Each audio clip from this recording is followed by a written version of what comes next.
For me, it is a personal thing. I lost my mother to COVID on 7th of May. She was in a nursing home, and in fact, I hadn't seen her since the 3rd of March, when the next day I developed a sore throat. We were beginning to know more and more about COVID at that point. I didn't know whether it was COVID or not, but I thought it probably best not to go in to see her in her care home for her sake and for the other residents. And by the time I'd recovered from that, the home had a lockdown on visitors anyway. But unfortunately, either through staff who were infected and didn't know, or through residents coming back from hospital who were infected and untested, an awful lot of people in that home at one point, almost a quarter of them died, including almost everyone on my mother's floor and then my mother herself. So I never saw her. And we were talking about instincts versus rules. Well, of course, every instinct I had was to see her. I wanted to. The only time I saw her again was via WhatsApp phone message, phone video. One of her carers very kindly lent her phone. That all the tablets provided didn't work, and I was able to see her about a week before she died. But it was a sacrifice, and one that I thought I had to make. But obviously now, what with Dominic Cummings, it makes you feel: was I duped? Was I, wrong not to go and see her? He's taking us for mugs, and he's got the full support of the Prime Minister and of all the senior cabinet, all of whom have been standing at that podium day after day saying, stay at home, protect the NHS, save lives. Dominic Cummings didn't stay at home. He didn't protect the NHS, and he's probably, with all the scenes we're now seeing of the lockdown collapsing, single-handedly ending the lockdown and will cost a lot of lives. And I can't think of a more serious situation than that. And yet there he is, not even apologising, not acknowledging he made a single mistake or did anything wrong. And I'm sorry, I think it's a total disgrace. Now, you tell me why I'm wrong. Well, Piers, first of all, I'd like to express my condolences to Sonia on the loss of her mother. But the points that you made there have all been addressed by both the Prime Minister and his senior advisor. I would have personally liked to have seen his senior advisor apologise for the actions that he undertook. But it is a fact that the Durham Constabulary looked into the matters around this visit up to the North East and the isolation measures that Dominic Cummings undertook, and they found that no breach of the rules had been... Now, what do you think? What do you think? Because given that 81% of the British public think he broke the spirit of the... whatever you want to call it. It may not meet the legal bar for a police situation, but we knew there were 4 reasons you could go out at the end of March. None of them involved going back to work if your wife is showing symptoms. None of them involved getting in a car for 250 miles. None of them involved going on a jolly to a castle. This guy took us for mugs, and I don't think any of us should accept it. And the fact that Cummings has somehow clung on to his job because the Prime Minister is too spineless to fire him is a disgrace. Well, again, I disagree with you that the Prime Minister's too spineless to fire him. Ultimately, they've had that conversation, and the Prime Minister believes that he has a role to play going forward. I personally would have liked to have seen him apologise for his actions, but it is a fact that when this has been looked into by the authorities, he has not broken the rules. That's a fact. OK, but let's take up that fact, as you call it. What do you think? What do you think the British people are thinking when they see what Dominic Cummings did? And they know what they had to do because Dominic Cummings drew up the rules that told them what they had to do. Do you think he applied the spirit of these rules, or do you think he flagrantly breached them when it suited him?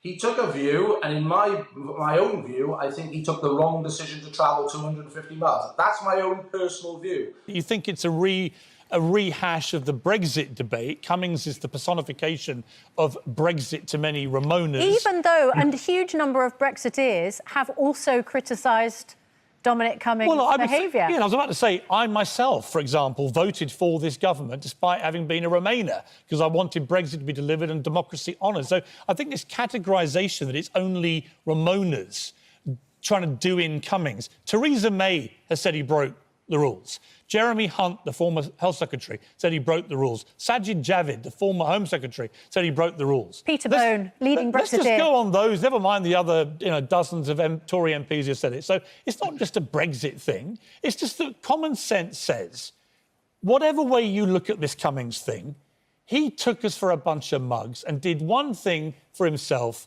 and another thing that he wanted us to do.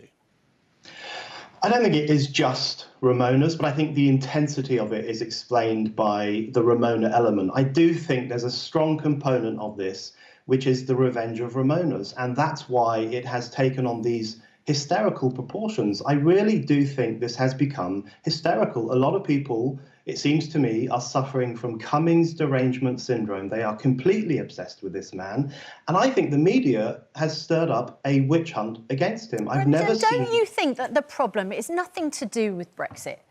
But just as Scotland's chief medical officer had to resign because she'd gone to her second home on more than one occasion, and just because, you know, Professor Neil Ferguson, who's the person, you know, Professor Lockdown, told us that we had to do this to save lives, he had to resign because he had a lover to his house.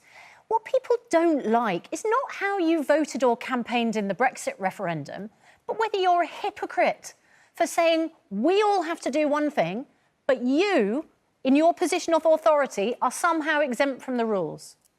You know, I find the lack of empathy for Dominic Cummings and his family completely staggering.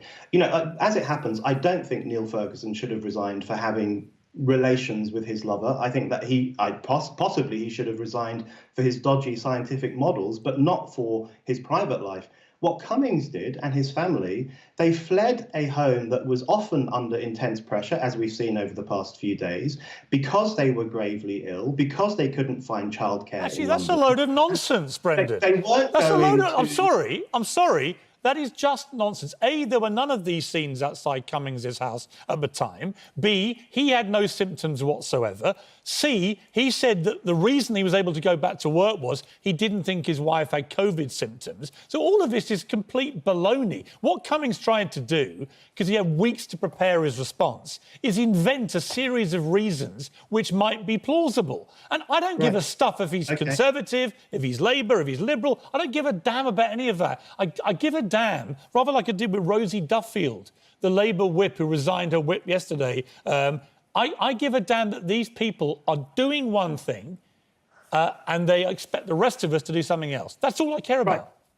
Let's talk about baloney, shall we? Baloney is the idea that Dominic Cummings went to Durham twice. That was front page news. I agree. Untrue. And it was amplified. It was amplified by people like you, Piers, and I really think... No, I didn't actually. I didn't amplify that. No, I'm not having that. I only care about the stuff we know that he's admitted to doing. You amplified it. Let's just focus. I don't agree with the media scrum outside his house. I think is wrong. They're not obeying social distancing. It's intimidating. I don't like the neighbours being encouraged by Emily Thornberry to go and scream abuse. I think that is wrong. On many of the points you make about that kind of thing, I totally agree. And on a personal level, I always empathise with anyone that comes under media storm because I've been on it myself. It's not nice. It doesn't change my central point that what Cummings did every step of the way is stuff he was telling us we shouldn't be doing. And the fact that Boris Johnson and the Health Secretary, Matt Hancock, have so steadfastly supported him is taking the rest of us for a bunch of idiots. And what we're seeing now is the lockdown collapsing because people are thinking, like me, well, why the hell should we bother if Dominic Cummings is going to get away with it, supported by the entire cabinet? I disagree, and I think the media ought to get its own house in order before it worries about what goes on in Dominic Cummings' house. I actually think it's incredibly important that so many things that we were told turned out not to be true. The second trip, smelling the bluebells, visiting family members when in fact he was staying in a separate house. And this idea that he was doing things that the rest of us stopped doing, for example, going to funerals, like Sonia's terrible story. He missed the funeral of his uncle who died from COVID. So I just don't accept this idea that he was gallivanting around the country while the rest of us were making sacrifices. And I think that is a distortion by the media, and that's what's led to the mob. So was your understanding, Brendan, was your understanding at the end of March that if, I don't know are you married? I don't know your circumstances. No. You're not, okay. But if you were, hypothetically, I'm married, okay? If I'd rung home and my wife said, I'm really sick. And at that moment, I just heard that my boss, two of my bosses, had gone down with COVID. And I went home to my sick wife. My presumption would be she had COVID. And then I put her and my daughter in a car and drive to a second home which was completely against what we were being told to do. And then I take them to an NHS hospital when me and my wife both have what we think is COVID. And then we go on a jolly to a castle, again, completely against what we were told to do. At what point does even your blind support for someone like Cummings in this go, you know what, this just wasn't right? And what he should have done was come out and gone, I'm sorry. I acted as a father. I did what I thought was right. I now recognise it's wrong and apologise. He couldn't even do that. I don't have blind support for Cummings. I'm critical of Cummings on many, many things. The thing that worries me most about this story is the hyper-moralism that has surrounded the whole lockdown debate. You know, the shaming of stressed-out mothers who sat on a park bench, the shaming of people who went to the beach, even though it's incredibly unlikely to spread the virus in the sunshine, the shaming of Neil Ferguson for his sexual relations, the shaming of Dominic Cummings for doing what he thought was best for his family.